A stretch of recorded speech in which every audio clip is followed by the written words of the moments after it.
guys, welcome back to my channel. If you've been on my channel before, but if you are brand spanking new and you have never been on my channel, then welcome. So today's video is going to be pretty interesting. I have a special guest I'm going to introduce to you all, and she's going to be talking about her process of medical school, how she got there, and things like that. So if you are interested in meeting my special guest and hearing what she has to say, then keep on watching. Okay guys, I am here with my guest and we're going to be talking today about medical school and how it's going for her and things like that. So go ahead and introduce yourself. Hi everyone, my name is Taylor. I'm a second year medical student here at UCLA. Awesome. So I wrote down like some questions because I didn't want to forget anything I have to ask her, y'all. So she already told us her name. She's told us that she is a second year. So let's see what else I have down here.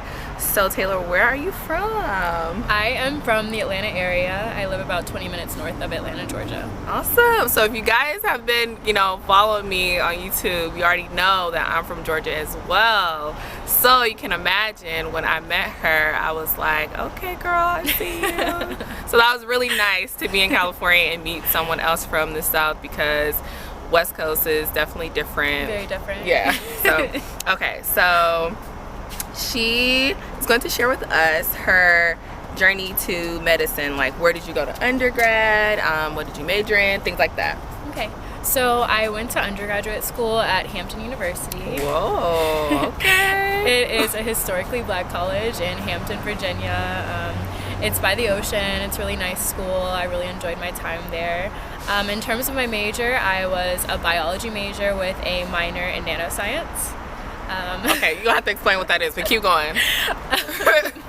The nanoscience was just a bonus. It definitely wasn't really necessary to my journey into medical school, but it was something fun that I was interested in at the time. Fun? It was fun at the time. Now I'm kind of like, I don't really do much with it anymore, but yeah. As far as biology major, I was specifically on the pre-medical track at Hampton University, and so my school kind of laid out the classes that I would need to take for medical school. But if you do go to a school where your school doesn't lay out the pre-med track, you can easily find the prerequisites necessary on the AAMC website. Awesome. Wow, like you're doing so good.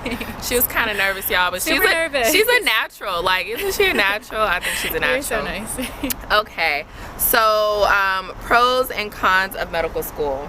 Okay, there's several pros and several cons. I guess I'll start with the pros. I'll specifically talk about pros of going to medical school at UCLA, because I can't really speak for any other school, but number one, I really like the pass-fail system that a lot of medical schools have.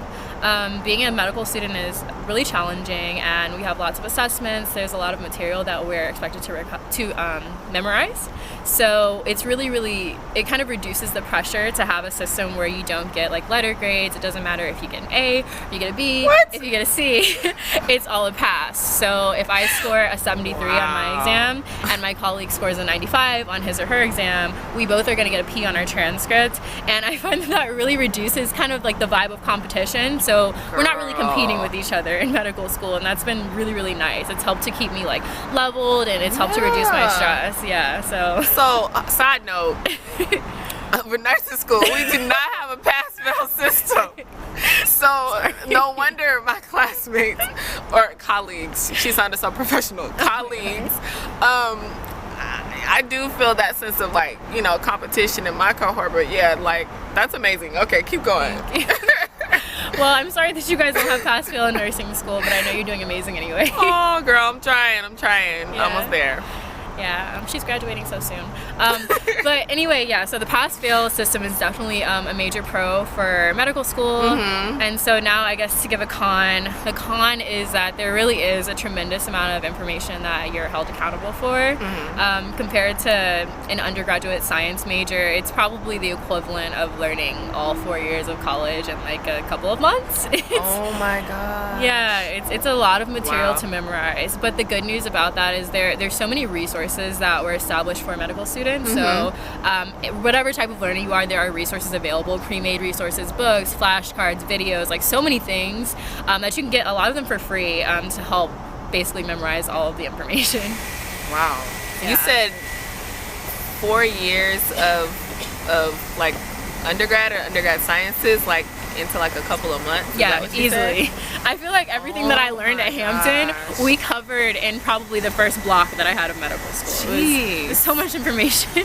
Wow. Yeah. See, and this is why I wanted to film this video with Taylor, because although I would love to think that all of you guys want to be nurses, I believe that as a future practitioner, like, we work together with so many other disciplines, and I feel like I would be doing it injustice if I didn't share, you know, at least, you know, some other disciplines with you all, because nursing is amazing, but so is medicine, so is pharmacy, so is physical therapy, like all these different things and different careers that are in the medical field that, you know, we all work together to benefit the patient, help the patient, things like that. So let me see my other question I wrote down.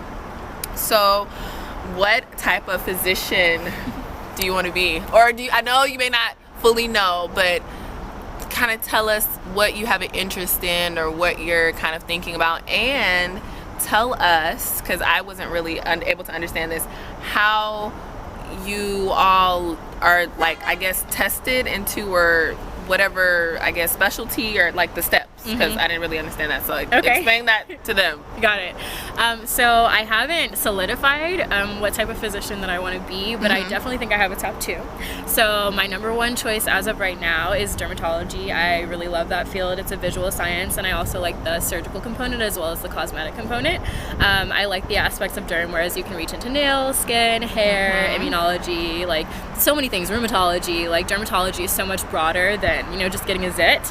And and this summer I had the opportunity to do an amazing internship with actually three amazing black female physicians, and it was life-changing. And it just made me love dermatology even more. With that said, I'm only a second year, which means that I don't have to decide now. Yeah, but I like derm, but I don't know, I'm not super solidified in it. But second to derm, I like pediatrics as well, mostly just because I really like kids. There's no deeper reason why I like peds. As far as the steps of matching into a certain specialty, essentially in your second year of medical school, you take an exam called the USMLE, step 1. So USMLE is United States Medical Licensing Exam. And so you take that test, and essentially it covers everything that you've learned in your preclinical first years of medical school. And the test is pass-fail. However, again, I know, again. However, dermatology is a competitive field, so it's in your best interest to score higher. But if you pass step, essentially, like, you should be able to match into most fields that you might be interested in. So I'll take that at the end of this year, and then after that, during the beginning of my third year, beginning of my fourth year, end of my third year, we'll begin to apply for residency programs, and that's just basically where you start to train for the specific specialty that you chose. Wow. Wow. That's super cool, y'all. Like, isn't that cool? So, okay, so I have like 2 more questions for you, Taylor. So, first question is going to be, what advice would you give to, actually 3 questions I just thought of. So what advice would you give to, I guess they would be first year medical students? Like, what advice would you give to first year medical students, if any, if you have any? I feel like the best advice that I could give to any current first year medical student is to not compare yourself. If you're in medical school, you've obviously worked hard, you did a lot of work to get where you are, so I find that comparing yourselves to others and just trying to be the way that other people around you are, oftentimes it's more detrimental than helpful. And so I would just implore you guys to just stick to the methods that worked for you in undergrad. If you're the type of person that likes flashcards, you can still use flashcards in medical school. If you like to take handwritten notes, you can still, you know, write your handwritten notes. Like, just because everyone around you is typing and using Anki and all these magical resources, don't feel pressure to be like them. Do what works for you. I think that's really good you say that, because even in nursing school, I felt like, particularly like with my cohort, like everyone in my class like had the iPad and like all that stuff, and I'm just like sitting here with my little, you know, HP, and I'm just like, okay, you know. But again, like what Taylor was saying, I feel like that's really important to know that, because we always have those little like inklings and feelings of like inadequacy, even though like we have no reason to feel that way. But it's like when you get into, you know, like careers such as ours where people are naturally competitive, it's like you made it here, like you're here for a reason. So I think that's really good you said that. So my second question would be, what would you tell your younger self, like the Taylor before she got to this point? Like, what would you tell her if you had anything to tell her or say to her? I'll put you on the spot, sorry. It's okay. Just give me a second to think. Okay. Is it like advice specific to like medical school? I see, well, so on my channel I talk about faith, purpose, nursing, and inspiration. So if it falls in any of those categories, I say share it. Okay. Share it, girl. Advice to my younger self. Whatever you're willing to share with these lovely people watching. Not to be super nerdy, but if share it, girl. If I had to give advice to my younger self, I would have actually advised myself to prepare more for the MCAT. I think that, I know a lot of people put a lot of emphasis on the MCAT, but for me, I had to take it 2 times, and I feel like the reason I had to take it twice was because I convinced myself that because I was doing well in undergrad, that I was kind of just, I was gonna be fine, I do well on tests, and I feel like maybe it went to my head a little bit, my grades went to my head. So if I had to go back and tell my younger self something, it would be that adequate preparation for the MCAT is absolutely necessary. You're gonna find YouTube videos that will say, oh, you can study for the MCAT in a week or a month, but the test is so important to getting into medical school. I would definitely say that it's something that needs to be very like methodical, planned out, and spend a lot of time preparing for your MCAT. Even if your grades are awesome, even if you think that you've got it, put the time into it. It's an important and expensive test, so it's better if you only have to take it once. Okay, that's good. That's great advice. Did I forget my last question?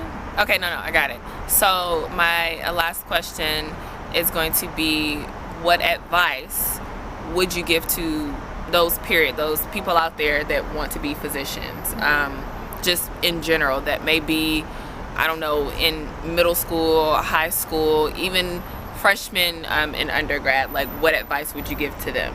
Okay. For that, I would just say that if you know in your heart and soul that you want to be a physician, just don't let go of your dream.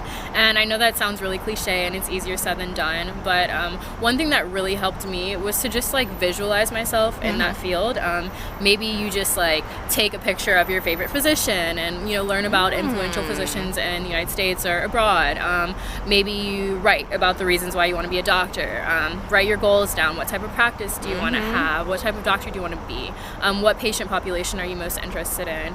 And then also just have experiences that help you to get to know the community around you and abroad, because medicine is about so much more than science and just, you know, being smart. Medicine is broadly about people, so get to know the people around you, understand the needs in your community. If you're able to, go take a trip, understand the needs in different communities. And I think when you have those experiences, it really will solidify your love for people, and then when you couple that with your love for science, then you're like, wow, like medicine is for me. So yeah, just visualize yourself being the physician that you want to be and get to know your community. That's my advice.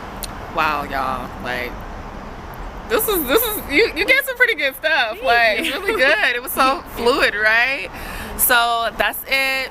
That's our video for you all. I hope that you enjoyed my lovely guest Taylor. Did you have a good time? I had a great time. This was fun. Okay, awesome. So if you love this video, please give it a thumbs up, and if you want to see some more videos like this, I can try and, you know, like do some stuff for y'all.